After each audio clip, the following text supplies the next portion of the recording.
Welcome back to the One Predator podcast.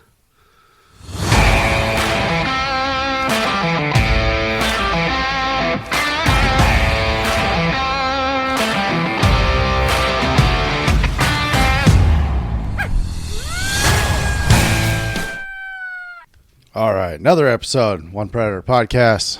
Carl and I tonight, joined by a couple special guests. Oh, they're special. They're returning guests. We got the PA boys with us. Say hello, gentlemen. Hello, gentlemen. I knew it. Good fucking answer. Here we go again. Dad jokes. Yeah. Anyway. Seconds in, we're off the rails. All right, so we just started, guys. You gotta warm up. Got JP and Jeremy back with us. Pennsylvania Predator Management in the house. A lot of P's. PPM. PPM. Yeah. That's right. Mm. Thank you for having us. Yeah. No worries, man. We like talking with you guys. You guys are good shit. A lot of liked. We share a lot of similarities. Yes. Two times in 4 months, must be scraping the barrel for guests here. Well, yeah, you know, everybody else was busy, so you're on our backup list. No. You can't use the whole list of zingers you wrote down in the beginning of the show. You gotta save a couple. Anyway, so your fox season has commenced. It has. Midnight on, what was it, Friday? Well, Saturday morning. Friday night, the 26th, I think it was. Can you start at midnight? It's not like us? Yes. No, you can start at midnight. So I had big plans of. So I was racing Friday night. That Friday night, I thought I'm going to get done racing. Guns are already in the truck. I'm going to get home. I'm going to drop the trailer. I'm going to go. And we had a really good night of racing. Beers started flowing. That idea completely went out the window for getting out for a couple hours for the very first night. Anyway. Oh, how you said you did good when you were racing? Now, for you race karts, right? The little karts. Yes, we do. Yeah. Okay. Is that on dirt or asphalt? Primarily dirt, but we do run some asphalt. Actually, I wasn't. My driver had took my car and was up in your wonderful state last weekend in Poughkeepsie, New York. Oh, yeah. Not too far from us at all. No. Is that an asphalt track? It is. They had a 1,000-win race and should have won it, but the way that it goes. No, so you didn't make it out the first night?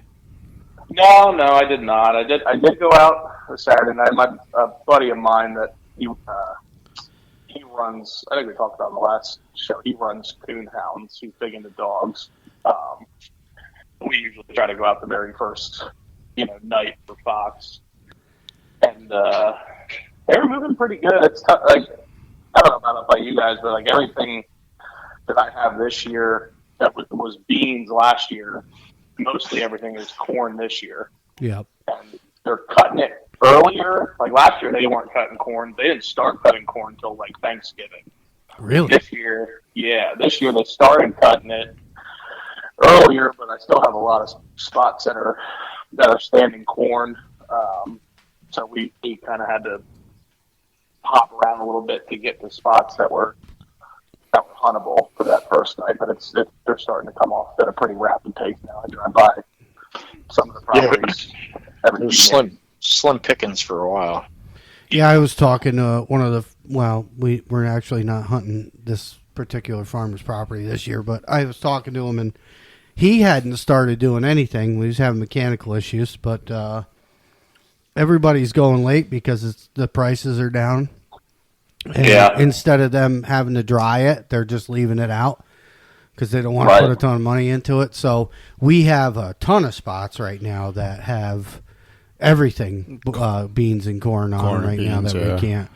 Which is, it's kind of a blessing because then when it finally does come off, they're brand new. Right. Yeah, fresh for the season. Yeah, right. The majority of our beans are just about gone. Yeah. Yeah, we got a couple that are still. Have they cut the beans up here at all? No, on the hill. Nope. And I talked to Fred up there, and he's one of our spots. Old guy's got some, raised a few cows, and leases his land out. And the beans are they're dried out, but they're not. They weren't like fully matured when they dried out, so they're soft.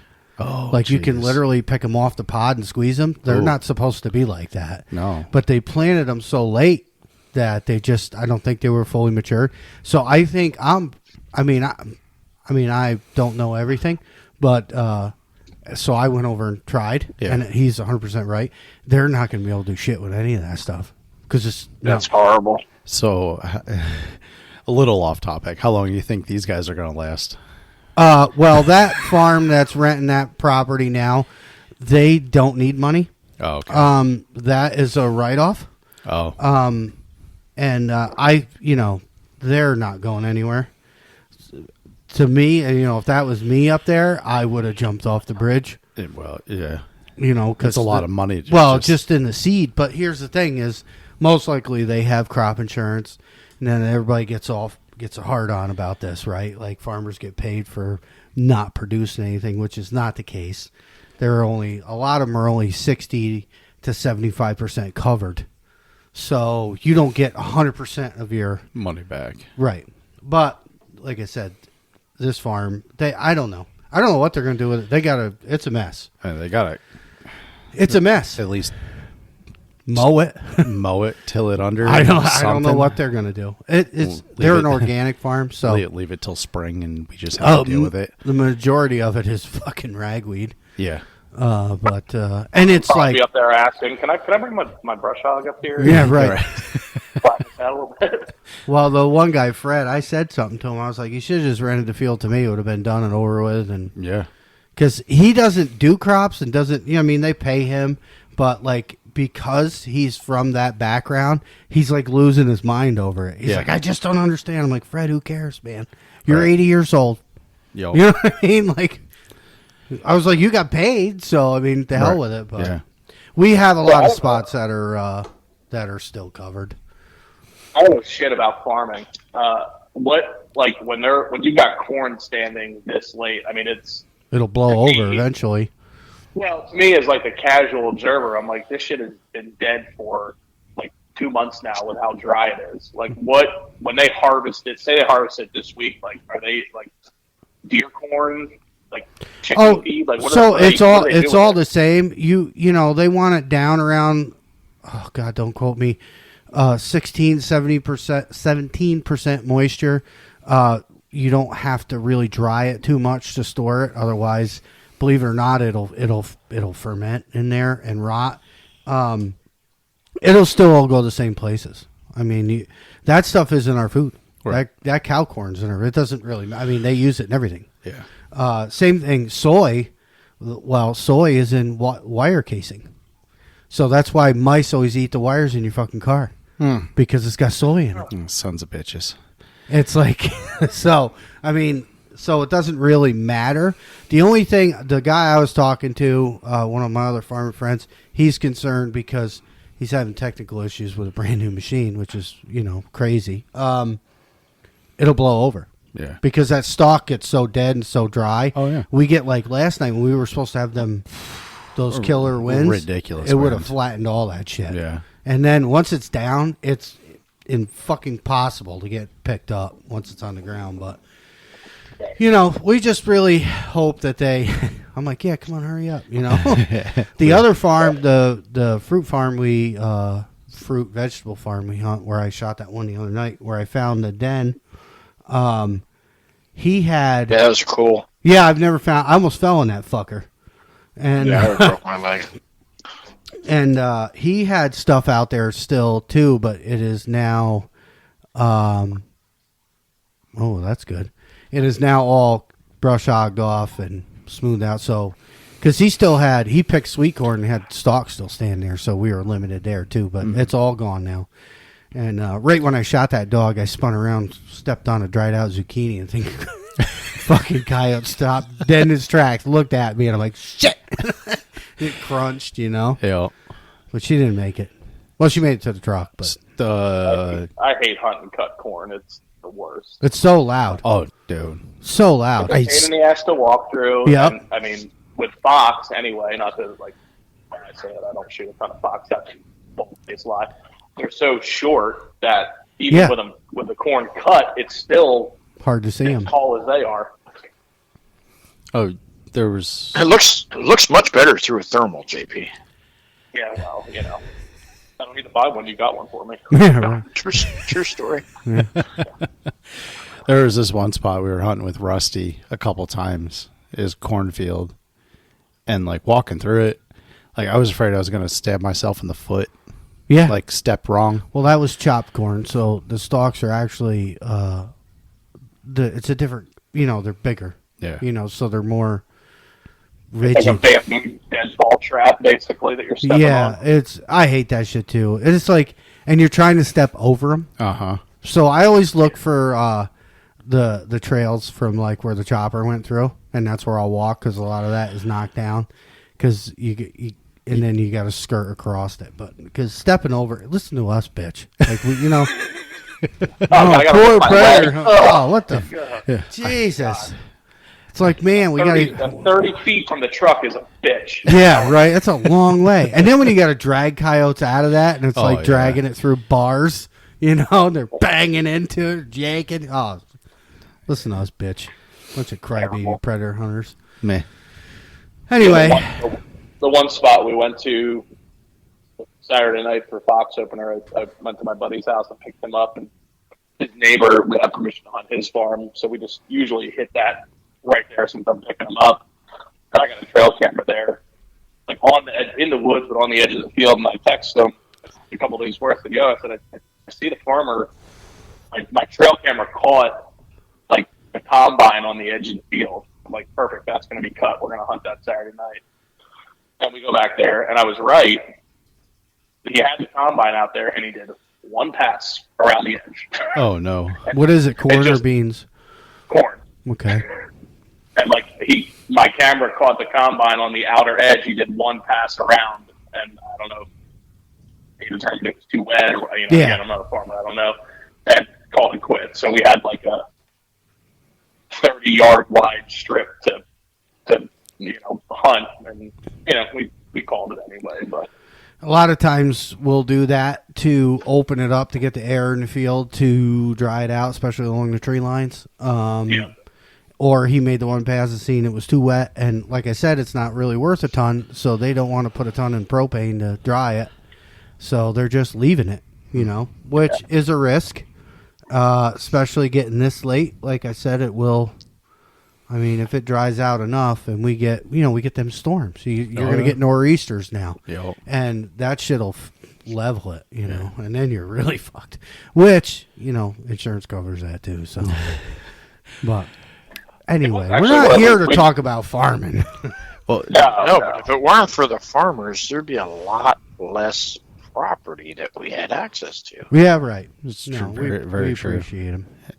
The farm up I mean, the well, I think it falls hand in hand, right? Yeah, Like, sure. I mean, you just answered a lot of questions I didn't know about. Why Yeah. the hell the corn is still standing? Like, what are we doing? Yeah, So now it makes better sense to me, and probably makes better sense to a lot of the listeners. right. has the farm up the road from the fruit stand. Yep. Has he cut anything yet? Nope. Nope. Went by there the other night. Those beans are like 2.5 foot tall. Yeah. Yeah, he's got really good beans this year, but that ground is super wet. That's why it was Yeah. because it was wet in the beginning, and then it dried out. Mm-hmm. So, and he always plants late and harvests late. Yeah. So it worked out for him. Well, he used to plant at my uncle's, Yes. and we'd go in there in October. Yeah. And then, Corn Just, everywhere. just I don't want mind corn. beans because you can pick once they dry out. You can pick the coyotes out of Oh, beans. sure. All his beans are tall though. Right, but even the foxes are a pain in the ass. But I called one. I don't know. Last week, sometime came in from behind me from the road, and it was a nice red. I didn't shoot because it just wasn't safe, but I let it go. So, And then I've called a ton of foxes. I had a gray at the vegetable farm, almost get in my pocket. Like I videoed that. That was before season started. And this thing, I saw it 2 miles up the road on my way in, and I'm like, oh man. Yep. As soon as I turn a rabbit on, this thing's gonna come running all the way to fuck down there, and he did. And he got. I was showing Josh the video. He got so close to me, you hear my safety click off. And I was like, listen, man, you got like 10 more feet, and I'm going to do something. Because he was hot on it. But, that's the problem with hand calls. Yeah.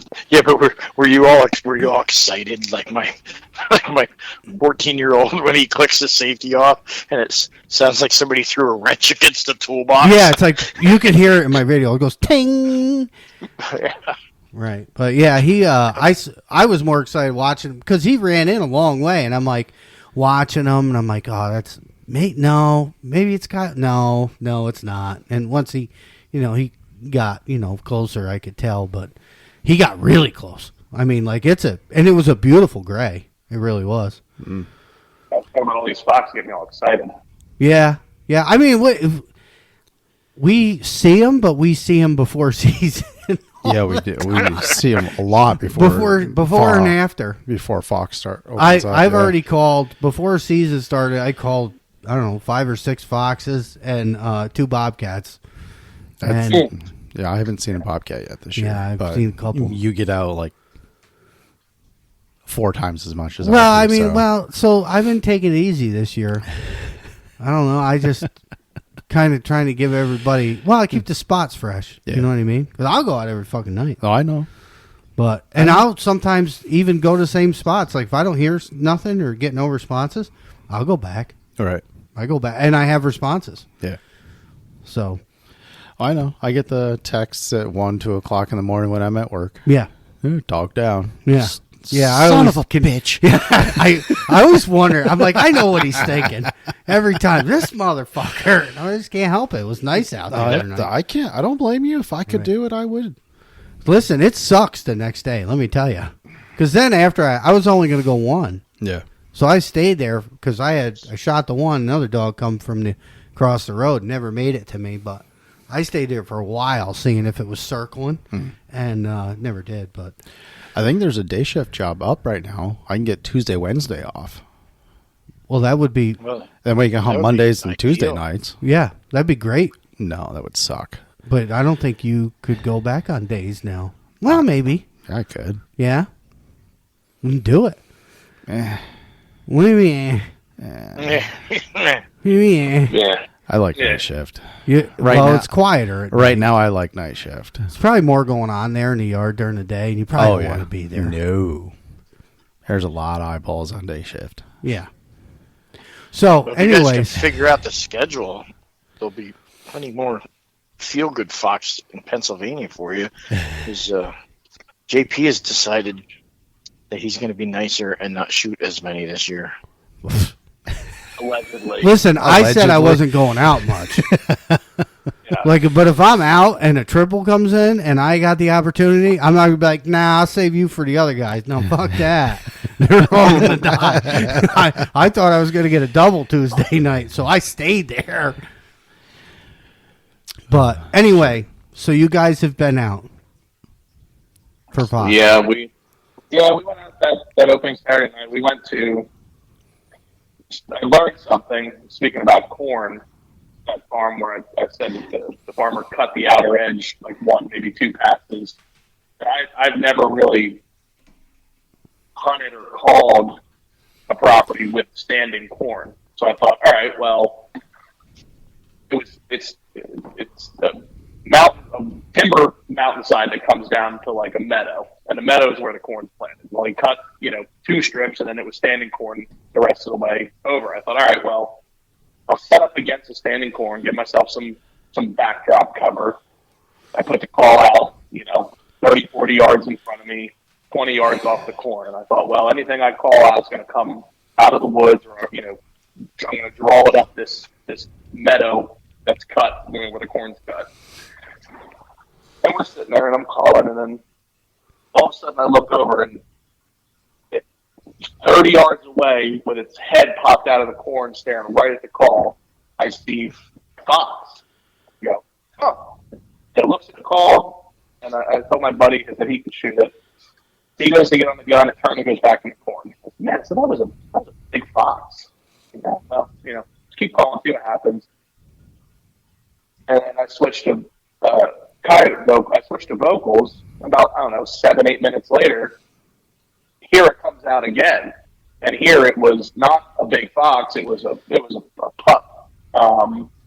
And same thing, right when we went to get on it, they turned around and went back in the corn. So I learned if I'm going to hunt a place that's got standing corn, knowing that they can come through the corn to the call, I need to put the call further away from the corn to try to draw them out into the open, if that makes sense. How was the moon that night? Was it bright? No, I think it was. I think it was 2 days. I don't know what the moon phases are. I think it was 2 days after no moon. That's when we do our best. New moon. Right after a new moon. Every time. Yeah, we're that's what I think it was. Just on the backside of a full moon now, so. Yeah, it was bright the other night, and that's, so I never really liked it when it was bright out. And with night vision, I still really don't.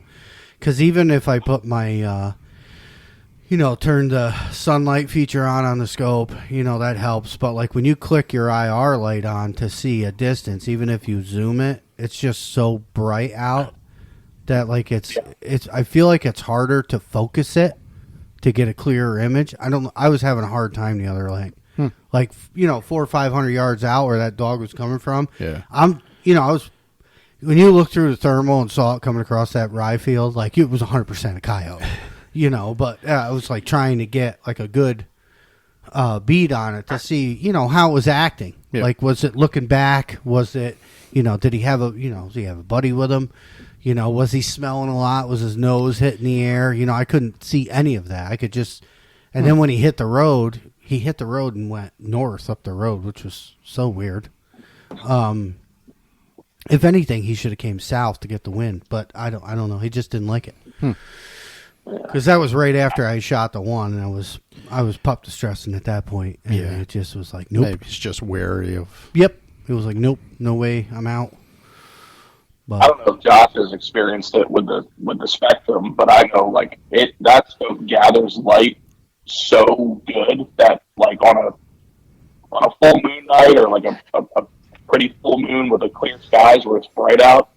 I mean, you could.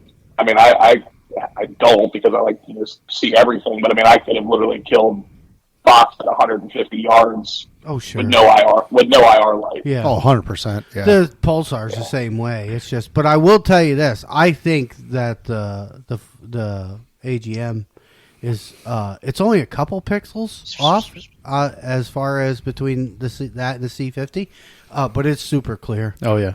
It's way. I think it's a noticeable difference between that and the C50. Mm-hmm.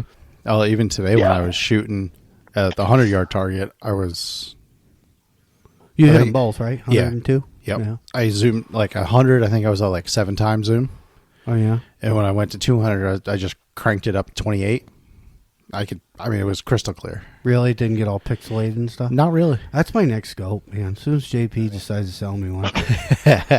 The sensors and all this new equipment, both night vision and thermal, like they upgraded so much stuff, and just it's night and day from when it was when I started. Like, I don't know, probably my second or third year, I was running the Sightmark Wraith HD, and we were down Lehigh Valley hunting, and we have dog come out, and I click my IR light on, and at the time I was hunting with Joe Fleming and Drew DiMatteo, and Drew yelled at me. He's like, "Shut the light off," because he was running a C50. Oh yeah, it'll flood it right out. And Yeah. he's like, so anyway, long story short, he shoots this dog, and I'm like, what the hell? Why did I shut my light? I said, I was trying to find dogs so I could shoot it. He's like, because I was already on it, and then it disappeared. Yeah. And I didn't understand because I had never looked Right. through his scope until I looked on it, and he said, "Are you looking at it?" And he was on my gun. And he said, "Now watch." Click. And I was like, "Oh, Yeah. We had sorry." Yeah, Rusty had the same Yeah. problem with us because he had bought the first. Well, it wasn't a C50; it was the N450, and we were still running the race. So he'd go hunting with us.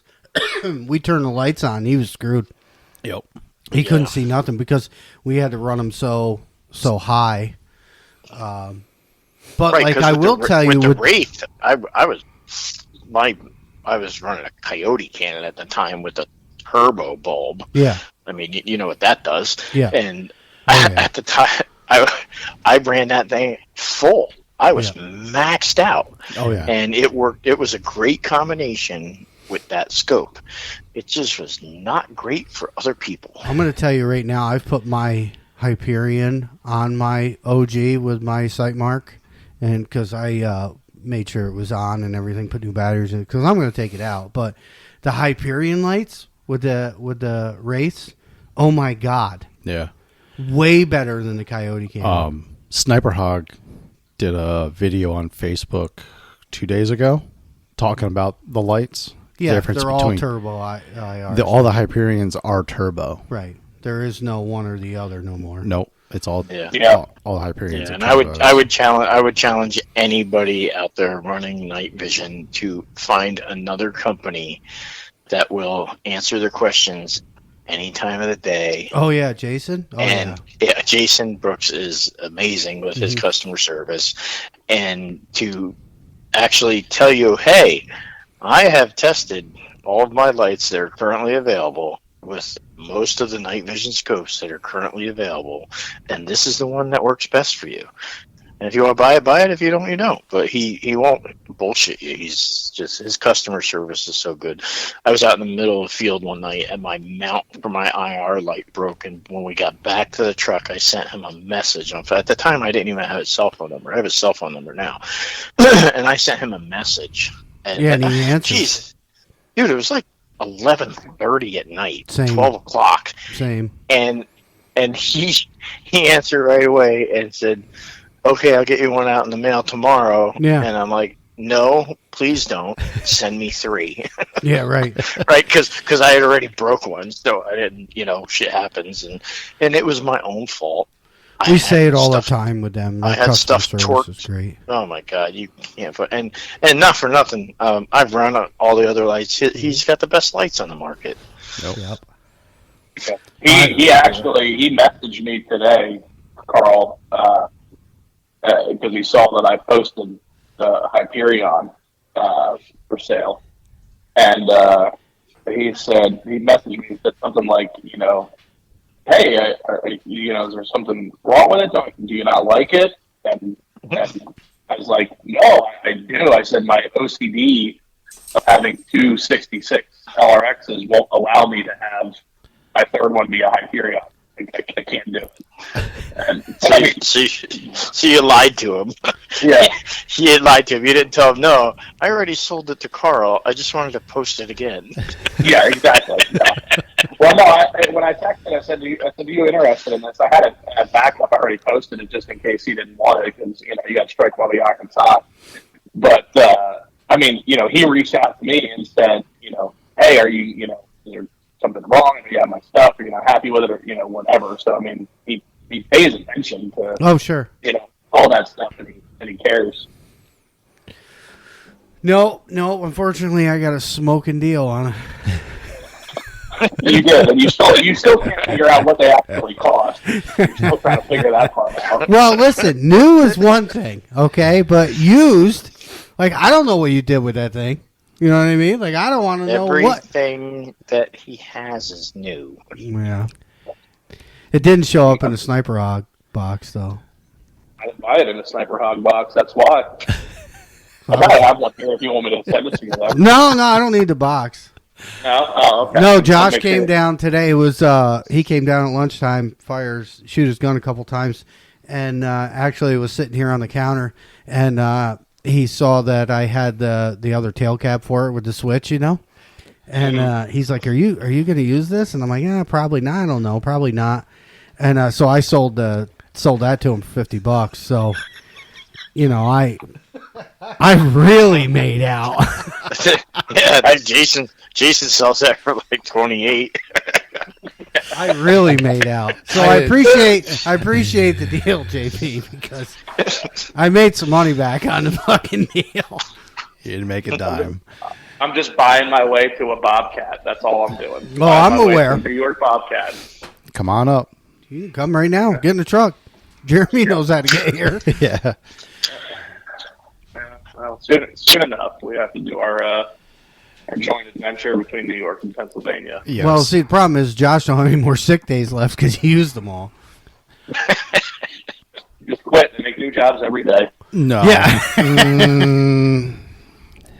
Do they have a full retirement? But you guys can come up here. That's easy enough. I'll just leave Josh here and come down there. I got 2 vacation days left for this year.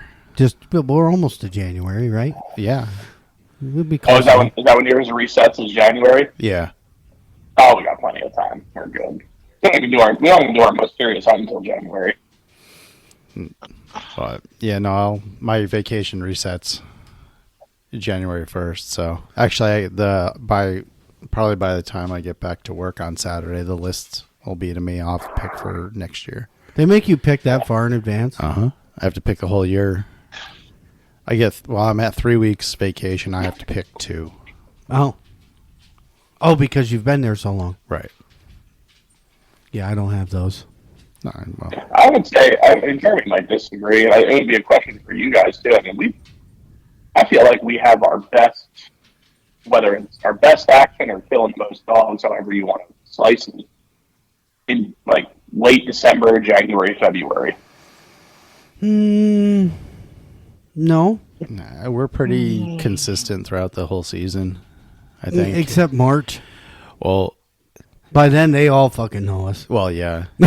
late November, when rifle season is open for deer, we don't see them that much. Yeah, because there's so much pressure in the woods and gut piles and stuff. They don't give a shit about the girls. Yeah. And then Right. March, it does slow down a little bit because they're all denned up and they're done with. But they're so I haven't seen. We've seen a couple pairs, Yeah. a couple, but not in a couple of quads. Yeah. Well, we had a triple, 2 weeks ago? Yeah. But like we've seen them. We have cousin Chip has video of them doing their thing in December. Yeah.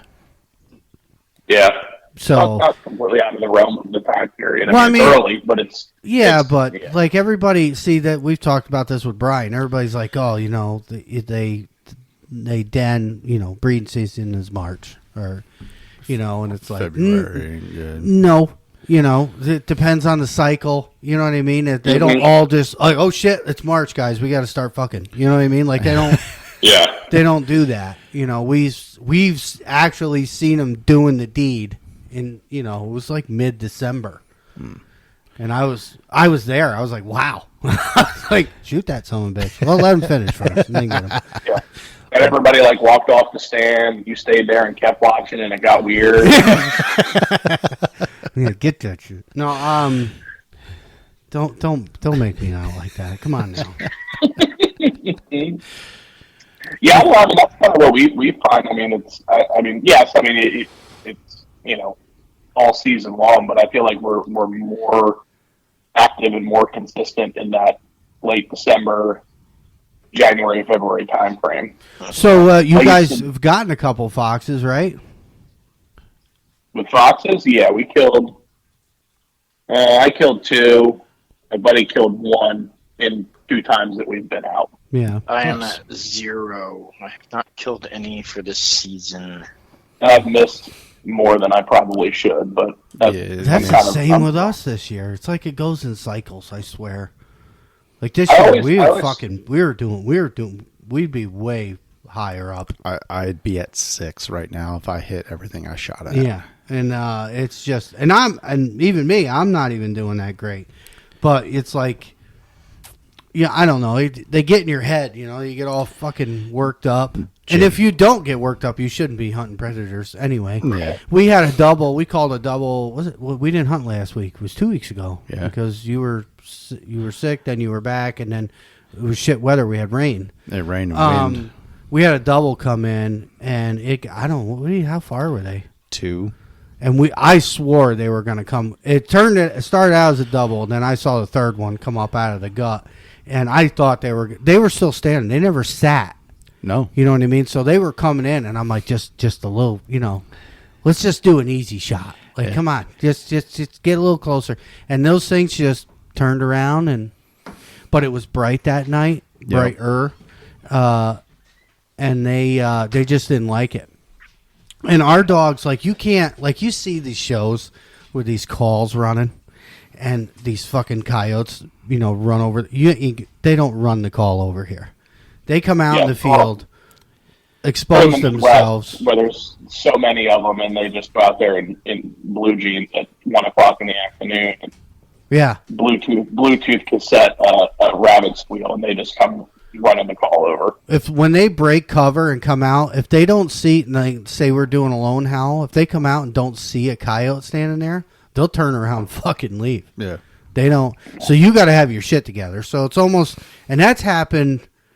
And that was my fault. Like, I never thought they were going to come from that far down in the field. They always come from the other side when we're there, when we're next door. It's one of the ones we have where we have permission next door.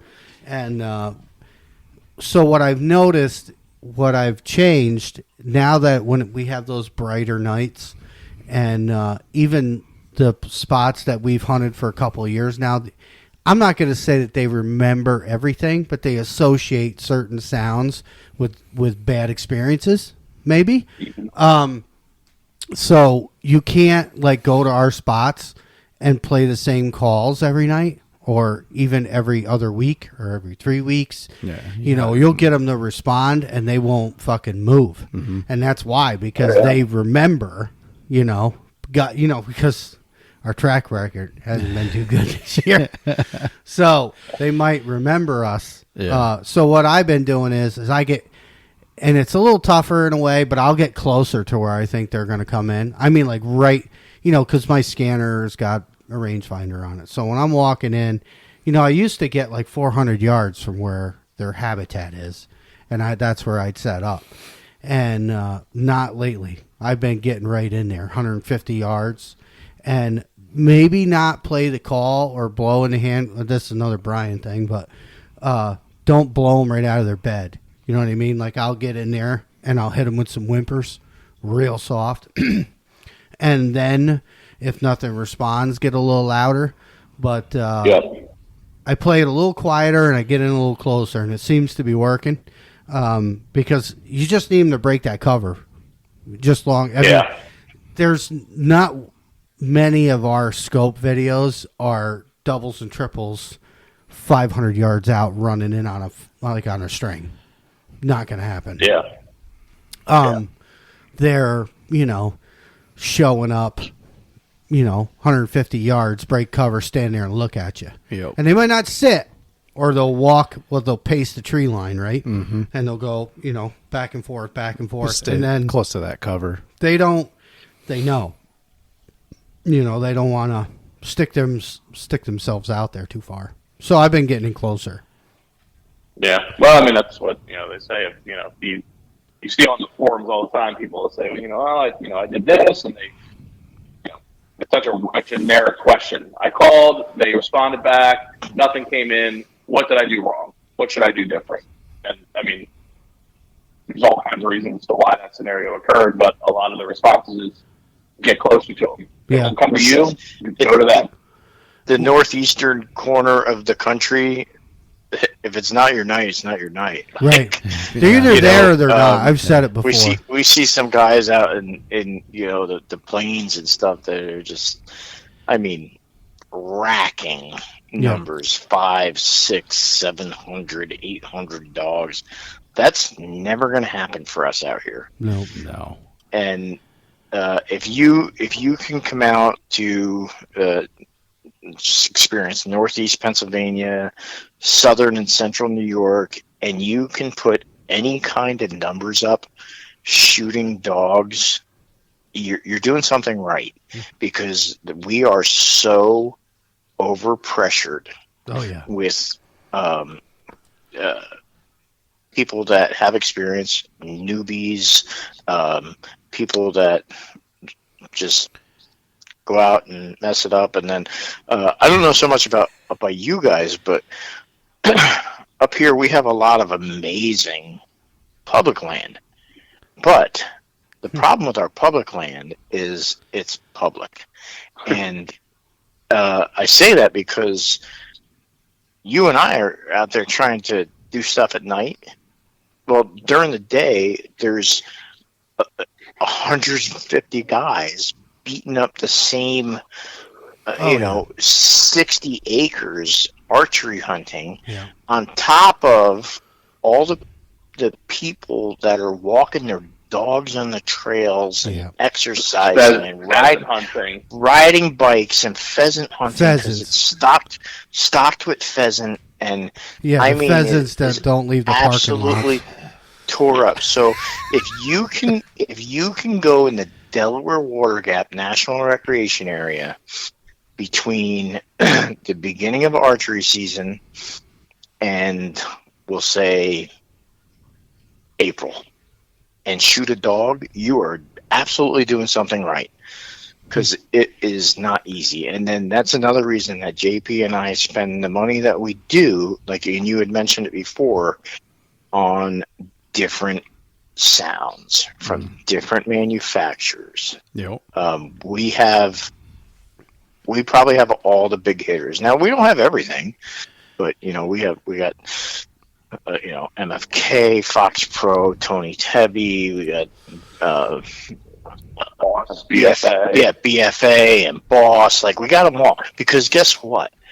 We can play one thing all the time, and we'll see dogs, but we go into a different area, and they're like, "Oh, hey, dumbass, we heard that last night," like from somebody else, and then we switch to something like, James Bostock from Boss. There's not a lot of guys out here that run that. We run that, and we're like, oh, here we go, or BFA. There's not a lot of guys out here that run that, and they're almost like our secret weapons, Mm-hmm. Not so secret. And they work. Well, listen. I'm one that I don't care about sharing information, man. Right. If something works for you, it works for you. And just because it works for me, absolutely doesn't mean it's going to work for you. Kind of like, how I carry my gun in the field versus how you do it. You like what you do, and I like how I carry mine. Well, I was like, we got into like I got into like a slump. We didn't do too bad, the first week or whatever.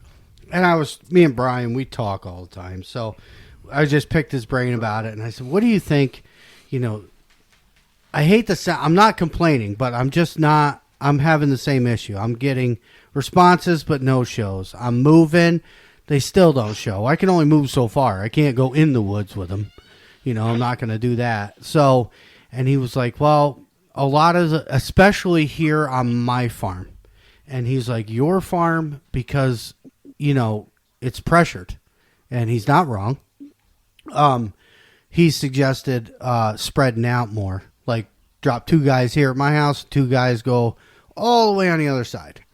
And he was like, you got to switch up your sounds more and do more because they're associating. Like, they'll respond or show themselves and turn around and walk away. And they will literally, and I've had that happen a couple of times here. And it's because they associate that sound with something that either hurt them or they didn't like. And so I took that, conversation and went out. And I'm always like, when I go out solo, my biggest thing that I do when I go out solo is I try new things. So when the weekends come and the end of the week comes, when all, Josh and Pierre and everybody wants to go somewhere, I have some kind of idea what will work and what won't work, because the point is to shoot something, is to see something. And so I'll go out during the week and try stuff. So I go out and I just Man, I picked the most random shit in that e-collar. And red squirrel. You know what I mean? Like, I have 2 or 3 of them. I never use them, right? Red squirrel, fire. You know what I mean? Why? Really? It's different. Yeah. You know, you get stuck in this rut where, and we do it too. We go out and we'll howl, right? And then Josh will howl. And then we don't get no response. And then we'll do a little bit of prey distress. And then we'll do a fight.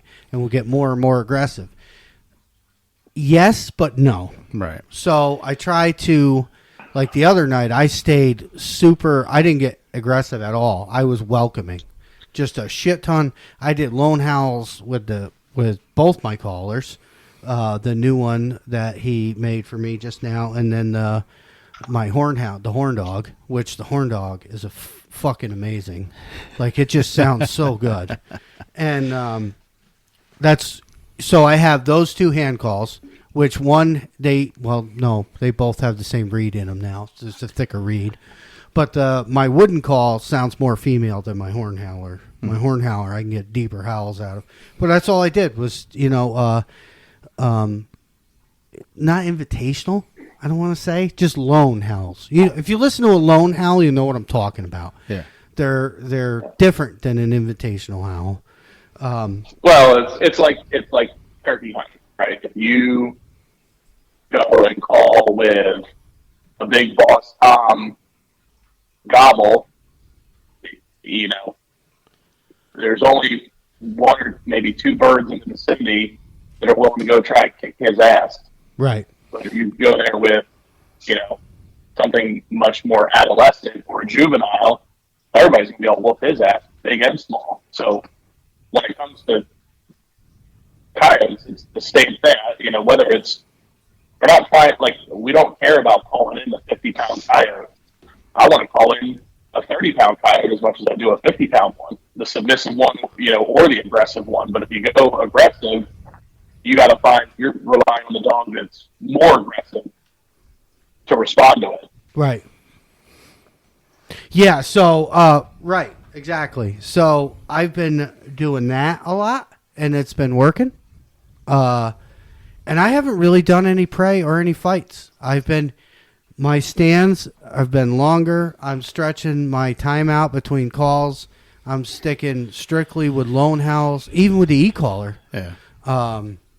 Rick's got some great lone howls, and they're the old ones.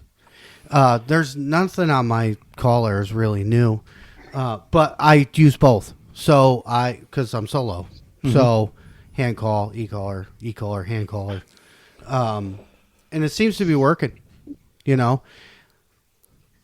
We were doing last year. We did really good with pup fights. Mm-hmm. Man, we'd howl twice and pup fight, and boom, they were there. Oh yeah. Now, nope. Yeah. Which is weird. Rick's sounds are only available on your Lucky Ducks, right? You can't put them on anything else. Yes, you can. I think they're MP3s. So. Oh, okay. We'll have to look and see. That's something that we don't have. That would be great to. His half-breed. Because I can tell you, I have never hunted with anybody local to me. I'm not saying that it doesn't exist, but anybody local down here that said, "Oh yeah, I got a Lucky Duck." Oh yeah, you guys are all Foxborough, huh? Well, we're in Foxborough State, so it's Foxborough country. Right. Yeah, that's a good point. Yeah, it is a very good point. I recently did a raffle. I know you guys know about it, but I recently did a raffle and won the Foxborough X360. Jesus. And they without the What's fucking that? mortgage payment. Yeah, right. God damn, that's an expensive call. Yeah, and it's a beautiful call. It's very well designed. It's all about the speaker quality. How's the speaker? The sounds that come out of it, most definitely are superior. If you hit a fight of any kind, I don't care if it's a pup fight, an adult fight, whatever, female quarrel, whatever. 50, 60 yards out, the caller it will make the hair on the back of your neck stand up. Yeah, it sounds like they are right there and alive. The clarity, the bass of it, it's it's I mean, legit. the X24 is a great call and sounds are crisp and clear, but when you play a fight, you know that it's a plastic e-collar playing that sound. As far as that the 360 goes off, you could swear it's a real dog. as far as, Listen, like, there's a lot of features on that thing that I haven't even figured out yet because there are some bugs, and we're trying to get them worked out. I've been dealing with Fox Pro customer service, and they've been excellent. But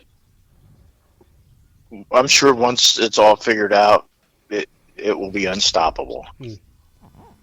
And they put so much into that. I don't know if there's anybody that's going to match it in the next couple of years. the only thing I will tell you is the fact that it's 360 degree sound. Yeah. We've, as Lucky Duck guys, have already proved that works because our calls rotate. Mm-hmm. So when we went, because I have first gen Revolt, and one night I was like, let's just let it spin.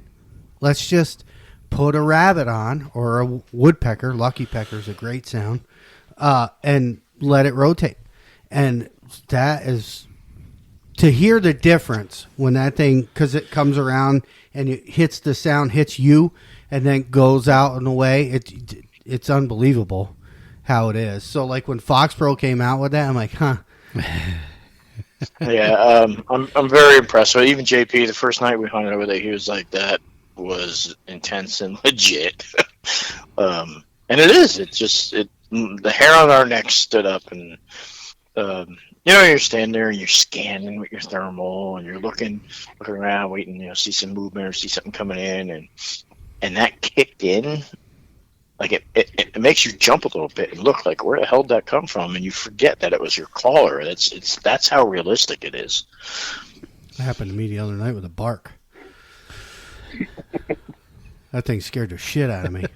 I got my headset on. I hear, oh, and I'm like, oh fuck, that's behind me. And then I turn around, step on a squash that was all fucking. And I'm like, and it just stops and looks at me, and I'm like, I didn't even range it. I just was like, oh, you're fucked. Yeah.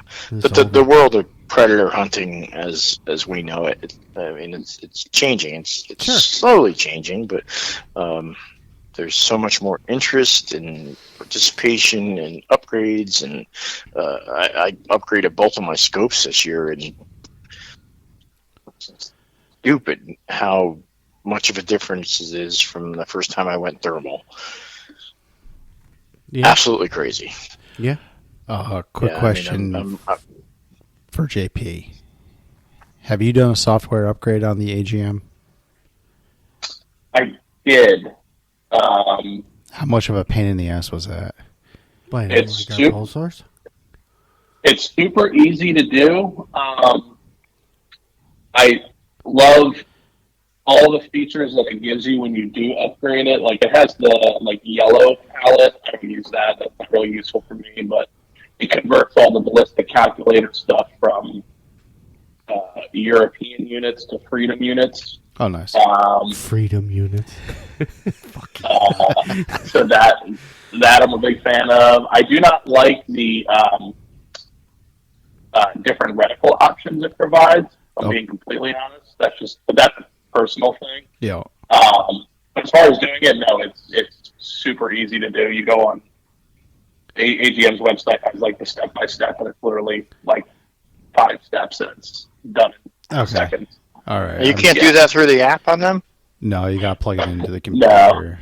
No. Yeah, you got to plug the computer into it. All right. Yeah, maybe I'll do that tomorrow because I saw that there was an upgrade for it, and I was just like, I don't know if I want to go through all this trouble right now. I don't know how much of a pain it's going to be.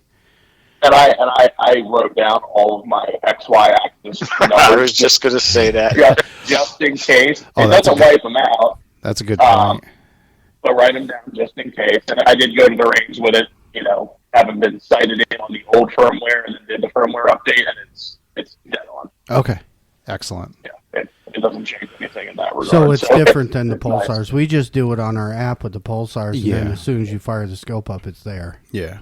Yeah, my knock picks is like that also. Yeah. All right. Now, this one you do have to plug in. Yeah. Sweet. But it's good. Well, I'll buy one So what do whenever you're ready to sell one. Well, I mean, I would sell one and buy a thermal, but I mean, Daddy, also known as Jeremy, has one for me, so I don't really need to spend my money. Oh, Yeah, we have two 1280 thermals now set up ready to rock. Oh boy. Yeah, we invested in the knockpicks line. And when we say we mean Jeremy. I didn't invest anything. Oh, don't worry, you will. Oh, gosh. One way or another. 1280 has got to be pretty intense. It's very intense. It's very clear. It's crisp clear. Listen, like 4 years ago, I was running nothing but Pulsar. Pulsar was in my opinion, the best thing that was on the market. Yeah. And then, iRay stepped up their game. Rix came out of nowhere, stepped up their game. They have some really great models now. But I went with the knock picks, and I had gotten the Ace 50R, the H50R, which is a 640 scope, and I had also got the S60R, which is 1280. Both awesome scopes. And then I found out they were dropping a new one. So I sold the H50, and I just yesterday received from Nathan at Life Is Now Outdoors the Knockpicks Rico 2 S75R. It's legit. I took it to the range today, sighted in on the 22 arc, and I was hoping to use it tonight after the podcast, but it is just super windy here still. Yeah, it's supposed to die down here in next half hour. yeah, or we're so. going. I already planned on. I warned the boss this afternoon.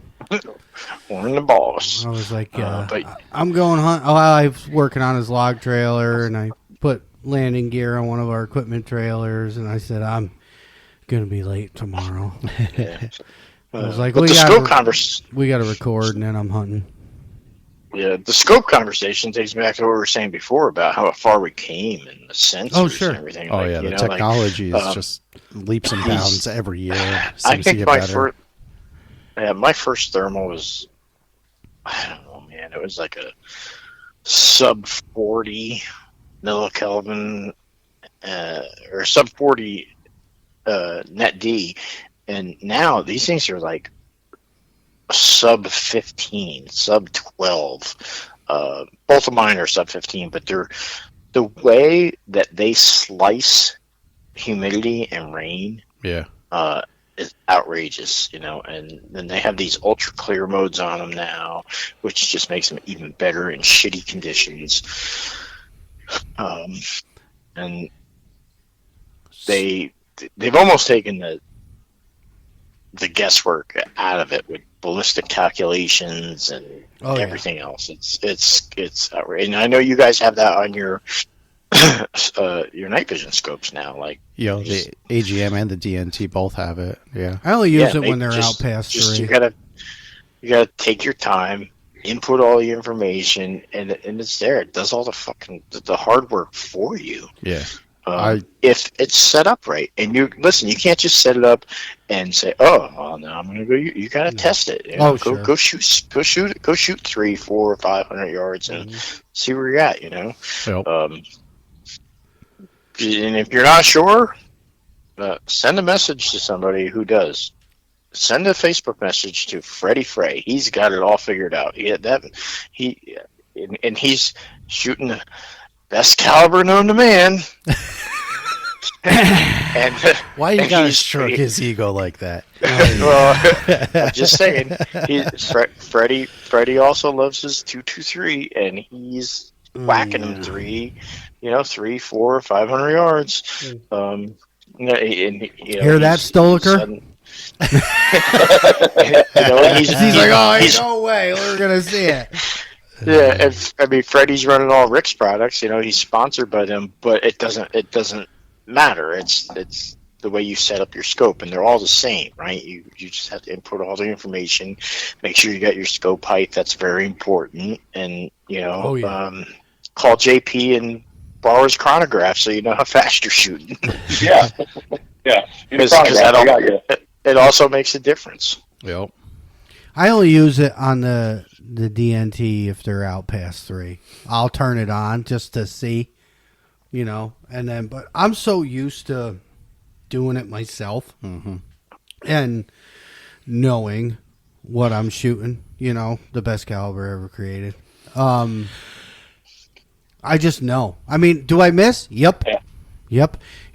Usually the windy nights I hate, you know, and that's like Stolker said that to me before. He's like, you know, it's super windy. I don't care what you say about that caliber, you know. And he's right. So if I got a wicked cross, it will move it like you wouldn't believe. And but that's all situational. Like if I'm frustrated, say I missed and it stops, oh hell yeah, I'm sending one. You know what I mean? Like I don't care how fucking windy it is. Or if they, you know, it took a while for them to come in and say they get, you know, 330 yards out and sit down and bark at me. Oh, you're fucked. You're getting something. I don't know if it's going to be a night pill, but something's going to happen. But then I'll use it, especially, and you know what? And I'll say that. So I took the DNT out a bunch of times last week, and that has live range on it, just like the AGM, and that is super helpful when they're coming in because you know I don't have to go from my scanner to my scope, but I'm so used to when I get on stand and we go to I don't want to say we stand in the same places every time, but I shoot the ranges when we get there, so I know like that tree lines. That's, you know what I mean. So then I kind of go back to the old way of doing it when we had red lights and fucking scopes, and you just had to like guess, you know. I mean that's.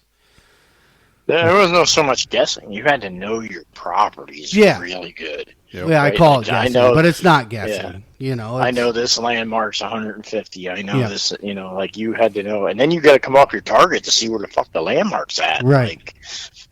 Like, I usually range like I'll range a property like a cone or a half circle of like where I can swing to shoot to know like. So, like, I run a 22-250. That gun will shoot. I don't have to do any holdover out to 200 yards, give or take, maybe even a little more. So, like, I'll scan to, like, all right, that's 200, that's 220, that's 180, that's all of that. I don't have to do anything. And then I go, all right, well, they could come from over there. Let me scan that. That's 340. Okay, well, now we're going to have a drop. So, like, now I know if they come anywhere in this area, I don't have to do anything. If they come out there, I've got to range it. I got to range it at real time because that's going to have a drop, you know.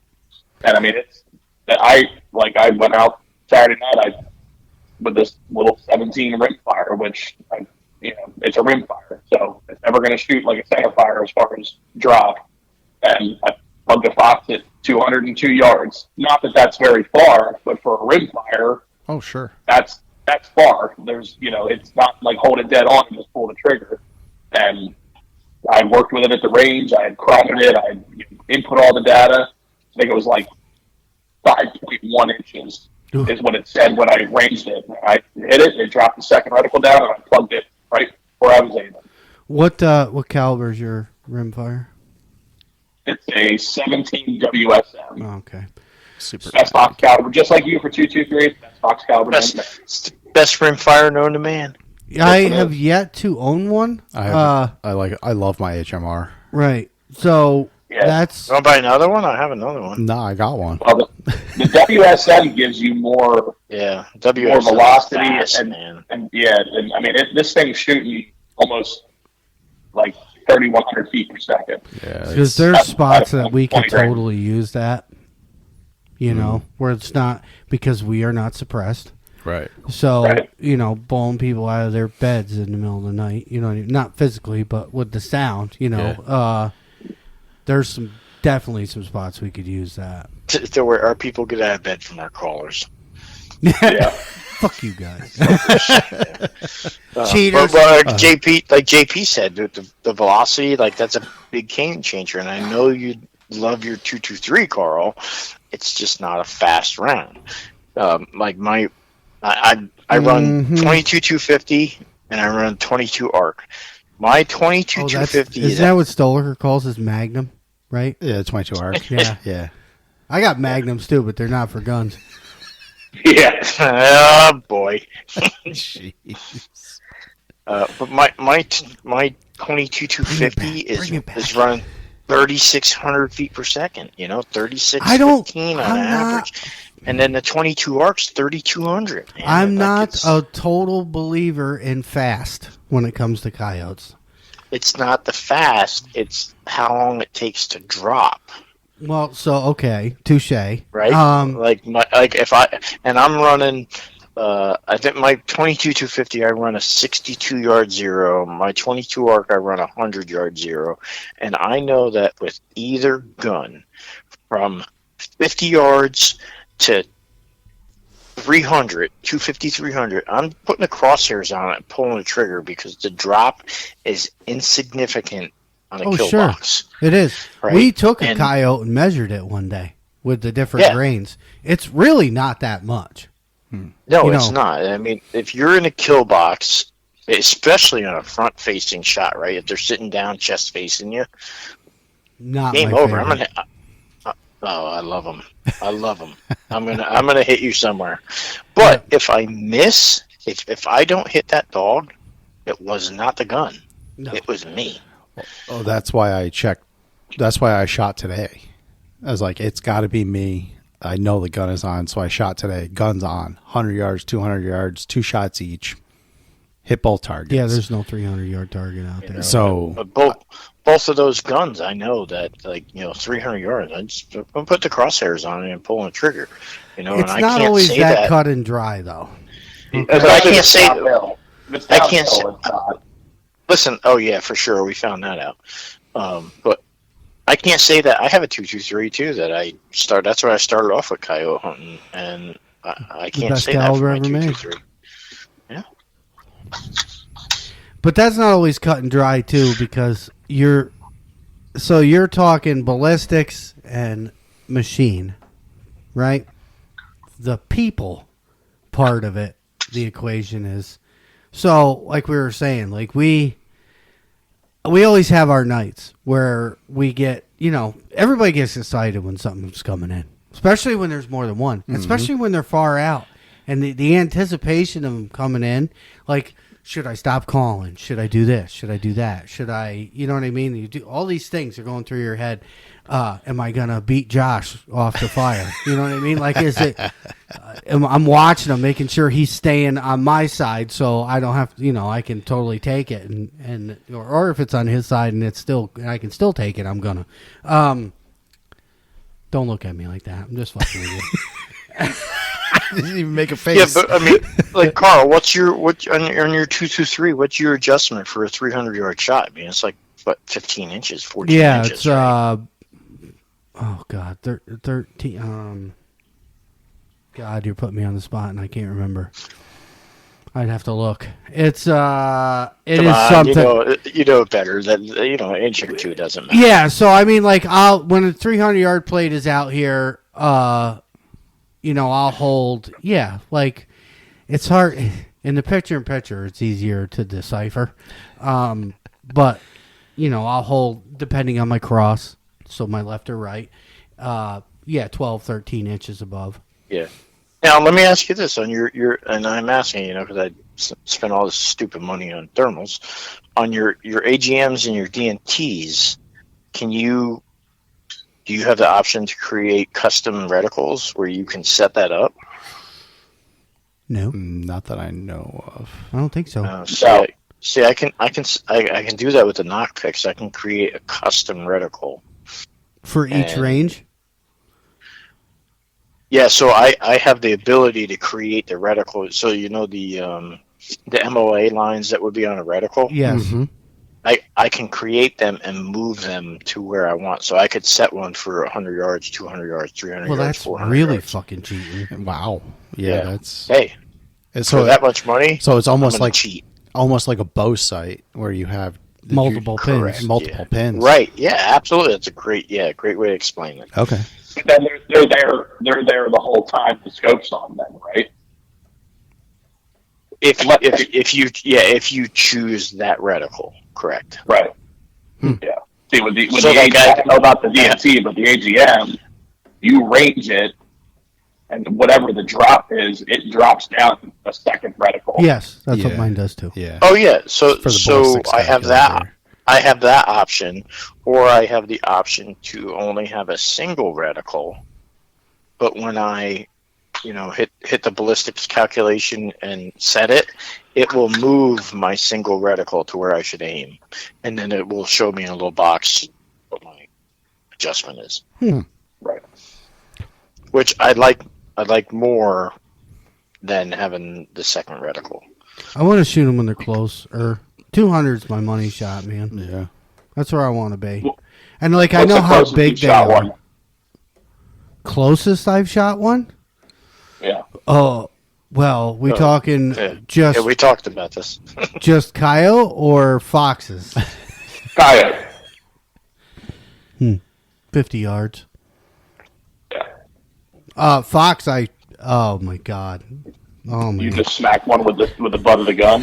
It was, Just dude, about. it was so fucking bad. It was like we're standing on this pond berm, and we have this huge field facing south. Brush hillside on the west, creek on the east, where a little bit of woods, and behind us, to our left is a barn and a barnyard and cows and all the shit and houses up behind us. This fox came down that slope to the pond behind us, and I was standing there and I scanned to my left and I caught heat moving. Like we're talking 40 yards, maybe. And I think it was wraith. It was a wraith, and I scanned over, saw it, and I literally pushed my gun sideways, looked up over my buttstock, and shot it. Like I wasn't even. I held my tripod with my left hand and looked up over my wraith, put my head down so I didn't scope myself, and shot it standing next to me. Because I was with, I think it was with, who the fuck was I with? Was I Chip and my brother, cousin Chip and my brother? And I'm like, there's a fox on the left. And they all spin over and they look and they're like, we don't see it. And I'm like, no, you don't understand. It's right fucking here next to me. It's standing next to me, and it's looking up at me. Right. And so when I had scanned over and saw it, it looked at me and I just literally pushed my gun to, pushed my gun to the left, stood up over the butt of it and held it and fired. And it was like boom, and it just fell over right there. I think that the first fox I shot was like 30 yards. Yeah, they get close. See, that's the thing with the foxes. Like, that's what they just fly right the fuck in. They don't care. What's going on, guys? Yeah, How you doing? Like, hey, here I am. Coyote. Well, They'll be that more one leery. the one I shot last Saturday at 200 yards. We went to that property. I drove by it the day before, and they had just finished cutting the beans. I'm like, oh, this is gonna be perfect. Oh, yeah, And- tons of mice out there eating what didn't. Oh yeah. So this is perfect. So we go there, we set up, and it's kind of like it's a field that it's kind of like a bowl, but then there's like a couple of rolls in it. So you can't, no matter where you stand, you can't see like flat across the whole thing. Like Yeah, there's I going to hate- be like I hate those. ditches. Right. So you try to just set up like where you can see the most of everything. Yeah. We set up, and I walked the call out 30 yards, turn around, I came back. I turned the remote on. I played some type of rabbit. I don't even know what it was. Didn't even really care. Slipped the remote back in my pocket, and my buddy goes, they're on it. I was like, what do you mean they're on it? I spun the gun around. I didn't even have my IR light on. He had his on, and I saw like them through my IR. I'll send you. I done with the video. I'll send you a video. There's two of them biting the call. hacking it. I got all frazzled. I rushed it. I shot. I missed it. Well, you didn't hit the call, right? No, I didn't hit the call, Jesus. thank God. And then one ran in the woods and one ran up 200 yards, and I plugged it. But, I mean, they had to have been in one of them rolls. Oh, yeah. Popped up over. 50 yards away from me. Yep. Or 50 yards away from the call. And as soon as I hit it, they were on it. Like, I didn't even have time to get ready. And they were literally biting the call. I had one 2 weeks ago. Same thing. I went out solo night. We had a wind. It was kicking, but I went over into a spot where there's a valley. It's, hills on both sides, field down the bottom. And walked the call out, and the wind had changed direction, right? So I walked the call out, put it down, I'm sitting there, and I'm feeling it. And I'm like, well, that ain't no good.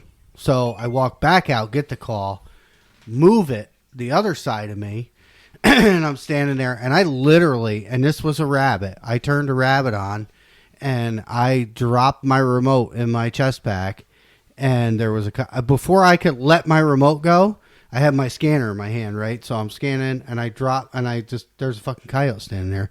And he totally winded me because the wind was just swirling. And I got video of it. I'm woofing at him and shit, trying to get him to stop. Nope.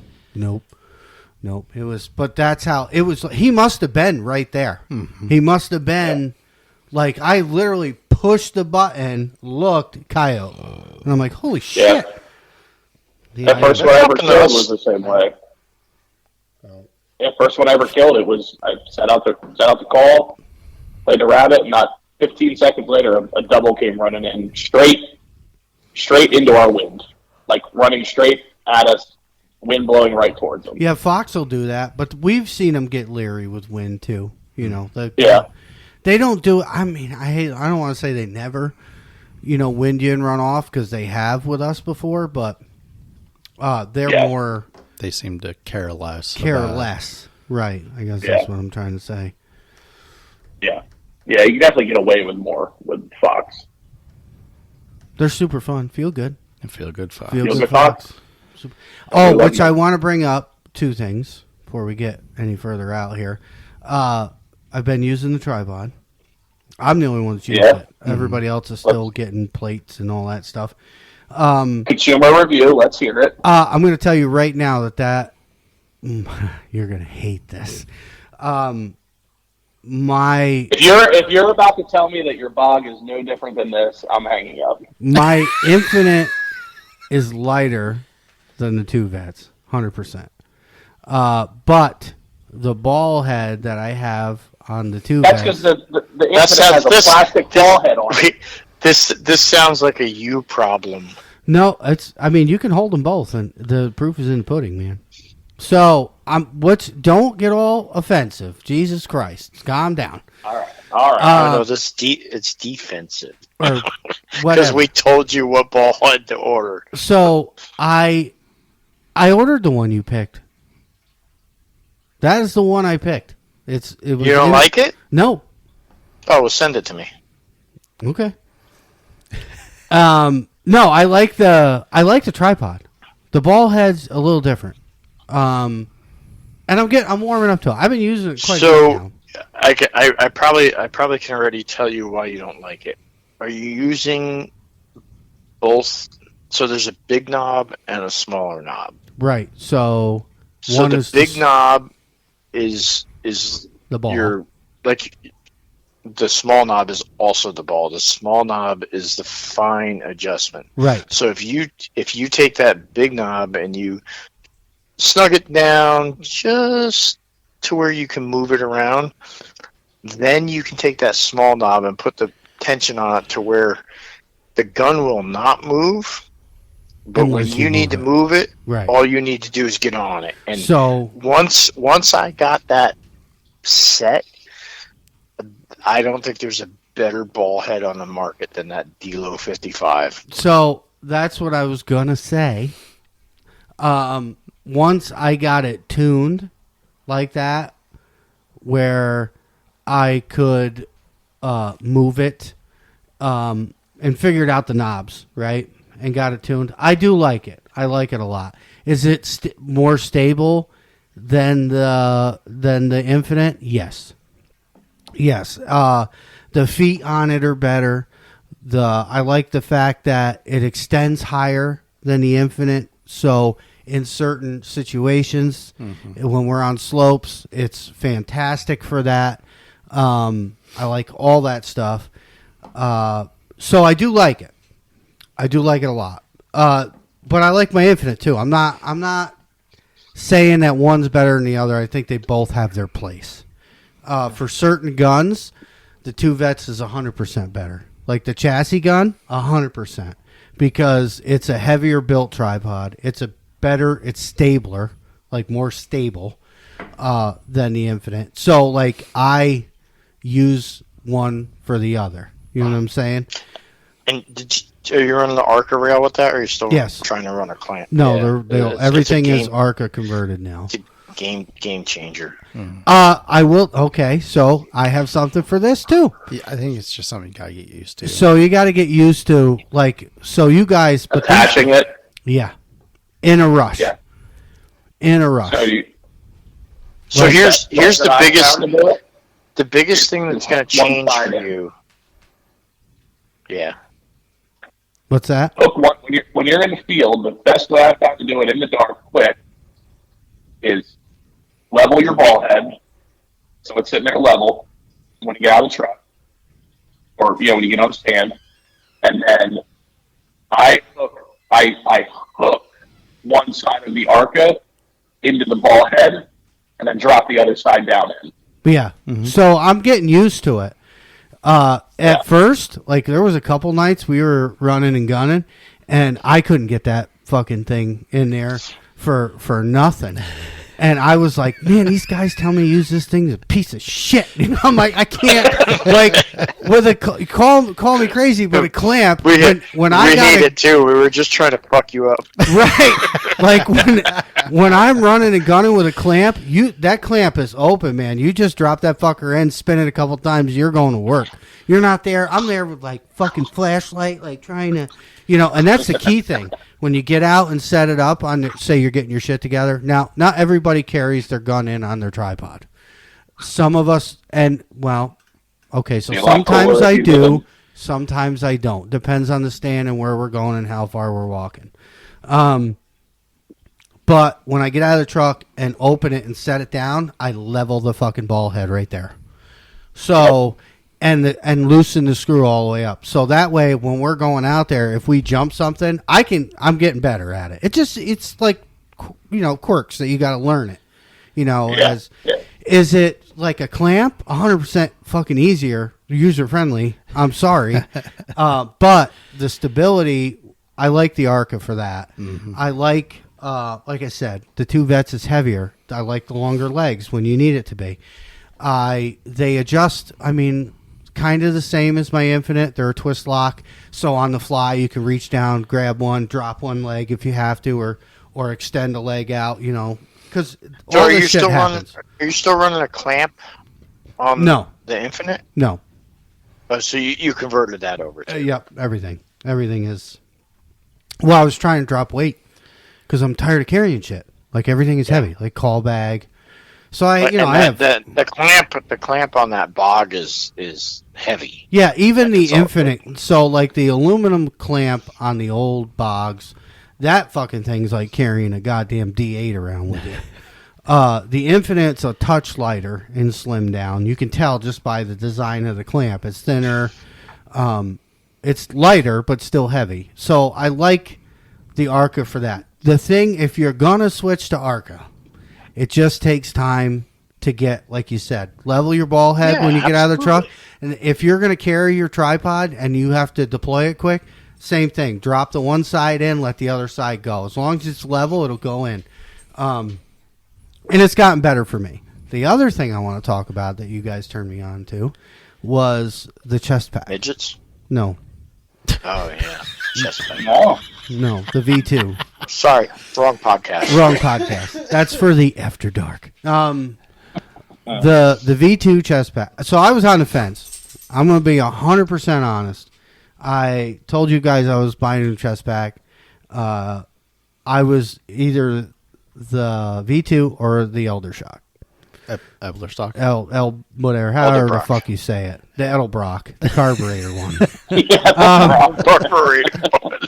So that the only reason why it's like I like having my old chest pack was tiny, but it had a pistol holster in it, which really wasn't that great because it had Velcro to hold it in there. But I like storage, right? So the biggest thing I had a problem with was my remote updates and my scanner wouldn't fit together in my old bag.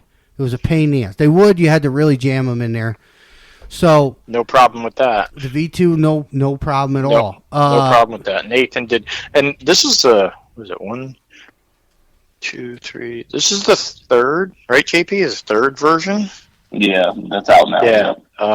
I would and all say, he did was take all the suggestions, and Nathan he spends a lot of time in the field too, and he took all the suggestions and everything he found, and everybody said, this would be really nice, and he got it to his producers and his developers and whatever, and he put it in action. And I thought that the second version was awesome. The V2 is crazy. I love the chest pack. So I was really on the fence on which one I was going to buy. I was obviously the Edelbrock one is fucking it's a carburetor. Yeah. You know, I have one of the Everly stock ones. I'm gonna find a patch. There he goes. I'm gonna find have an to correct patch. And put I'm an gonna find an Edelbrock. Edelbrock patch, and I'm gonna put it on the front of that chest. That's so So funny. anyway, what I will say is that one is more expensive. You have a few more options with pistol holsters because that's what I'm about. You know, I want to be able to carry my little pistol. Which one are you talking about? The carburetor one? The carburetor. So that's why I was on the fence with it. But it's obviously more money, right? So, and then I got looking at the V2, and what I like about the V2, I like the pouches that it comes with. I run my remote on the right hand side, and on the left one that zippers is where my 2 hand calls go, my horn dog and my other rabbit. That way I can close it because I never want to lose those. The back pouch where the net one, my little 9mm fits right in there. Perfect. Snug, doesn't go anywhere. Front pouch is magazines, and then the reversed the pocket in the top of the lid and the inside is where I keep my couple spare batteries. So that being said, that's also a great spot. That's also a great spot for your read calls if you run read calls. Right. It is a great pack. And then you still have one on the bottom. Yes, there's one on the bottom. I don't think I have anything in there. So what I get, and every version of that had that, and that's where I keep my Allen keys, and I keep a spare short charging cable in case I'm in the field something.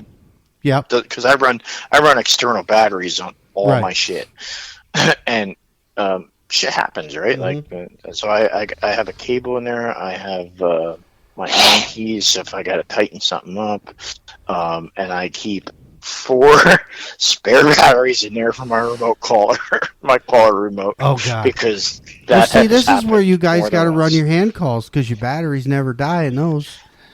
Well, I believe that I'm a little behind the bandwagon, but I know that JP has talked to Brian and he's got some good stuff. I'm still practicing the howler. I'm still practicing. I don't feel confident enough with that yet. I do feel confident enough with the rabbit collar. And the next time I go out for a feel good fox that I say I'm not going to shoot, I'm going to use the rabbit collar. I will tell you this: be careful of the owls with the hand calls. Yes, the fucking owls will come down on your head so fast.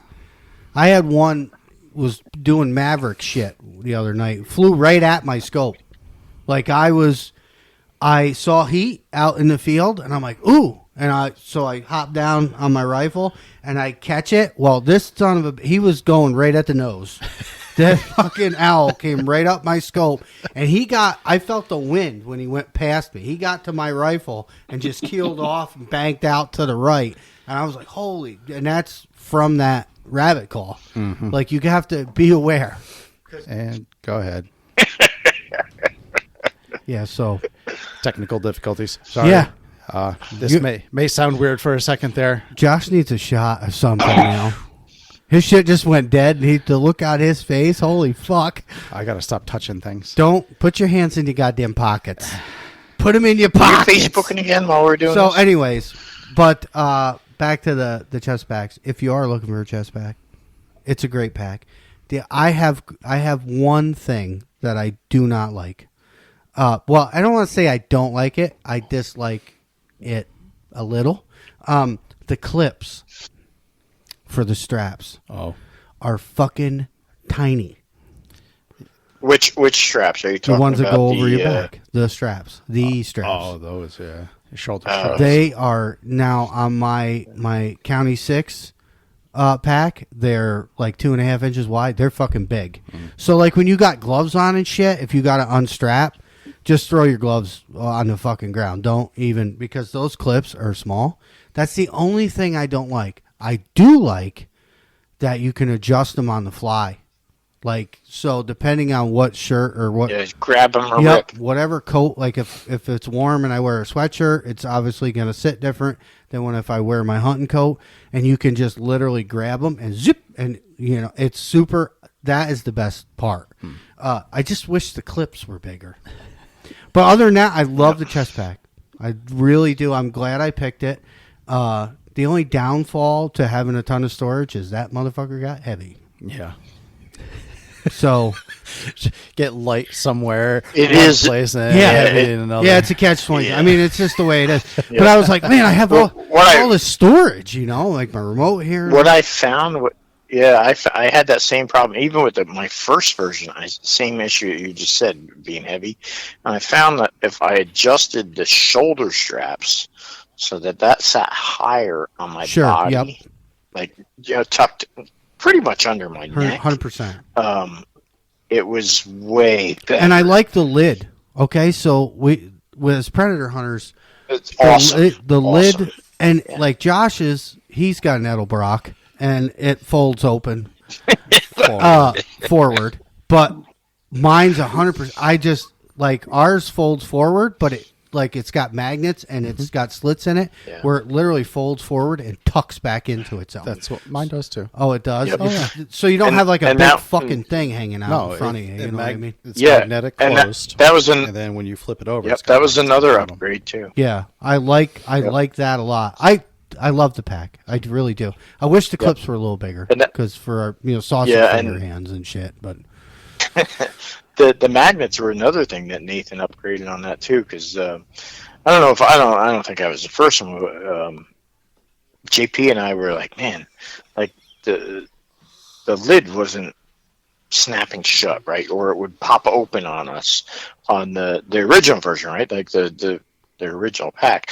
So we went on, I don't know, Amazon or whatever, and ordered magnets, and we hot glued them onto the pack, and it was awesome. And I know I had told Nathan about that, and some other people said, hey, the magnets aren't great, and he upgraded them. And now you don't have to worry about them.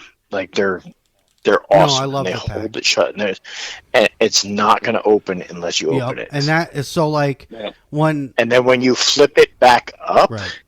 it doesn't go clap. No, it's quiet. It's quiet. But at that point, when I close mine, so like when we're say we're done with a stand or whatever, when I close mine, I like that. It flops right closed, nothing falls out. The little pocket on the right side with the drawstring, and it has lanyards. Which you can change, by the Right. way. I close up my thing so my remote doesn't fall out. I love the pack. It's a great pack. I'm glad I went with it. I really am. Super comfortable, super useful. The only thing, like I said, the clips. I just wish they were a little bigger. But Yeah, well, we're glad that you went with Yeah, it too. no, Life is now. I was really on the fence about it. And then I just was like, nope, I'm going to You guys say it's good. I looked at it a million times, different pictures. That's what I went with, and I'm happy with it. So if you're looking for a chest pack, definitely look those up. The V2 it's got all the storage you're going to need if you're running thermals. And, because we got a white light. I got a white light in mine, which my white light is pretty heavy. But there's room for it. Yeah, he even added all the molly. Yes. Right. Like, so if you're a jarhead like our buddy Garrett, and you got some other shit that you want to attach that pack, it doesn't have to be the packs that are available with. Yeah, you can put anything. The pouches that are anything you want. You put extra magazine holders on there. Whatever. But it's really good, and you can find them at lifeisnowoutdoors.com. I really don't need any extra mags. I shoot the best caliber ever made. So yeah, that's right. I have one extra with me, but I don't need it. No, There's only been a handful of times Just where for we're looks. dropping mags, but Yeah, just for looks. anyway. I only shoot once. The rest is up to. Yeah, it's been known to happen. Gentlemen, I think we're going to call this one. Yeah, we're dying to get out there. I'm itching to get back out in the field here. And he's worried his shit is going to Oh show yeah, up again. the last time we talked for 3 hours, it was summertime, so you didn't have anywhere to be. Yeah. Oh yeah. Now look, it's like fuck you Well, guys. no, it's just, we've been... Oh, well, he hasn't been out, and, it was shitty last week. I have been out, but I promised him I wouldn't talk you too didn't. long. You didn't use his vacation time. I still got 2 days. No, actually, most of my vacation time yeah. was used for hunting. Yeah, I did.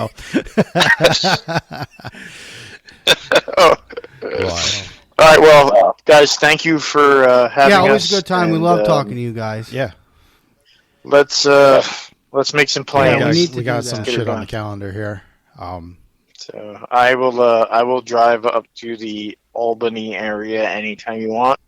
You got to bring your Make it partner happen. with you, though. Yeah, you got to drag him out of the house. Well, I know, but see, the problem is I'm ready. He's like, I got my fucking boots on.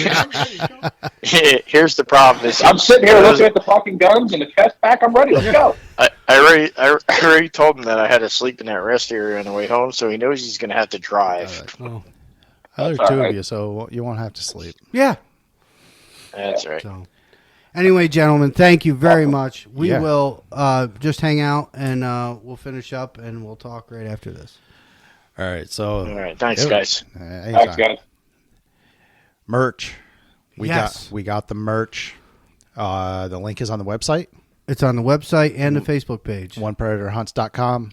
One Predator Hunt or One Predator on the Facebook. Catch podcast, Amazon, Spotify, YouTube. I'm forgetting one. A bunch. I don't know. They're all over the place. Speaking of merch, we had our guy at Lake Region Printing get some PPM shirts made up for our friends in the north. Oh. So Oh. we have some warm hoodies for you from Matt DiFrancesco at Lake Region Printing. Well, thank you. That's awesome. We're just waiting for the trip. All right. Sweet. See you next weekend. That's right. Yeah, you guys. All right, thanks, boys. Yeah, thank you. You guys know where to find us, and we'll catch you in the next one. Bye-bye.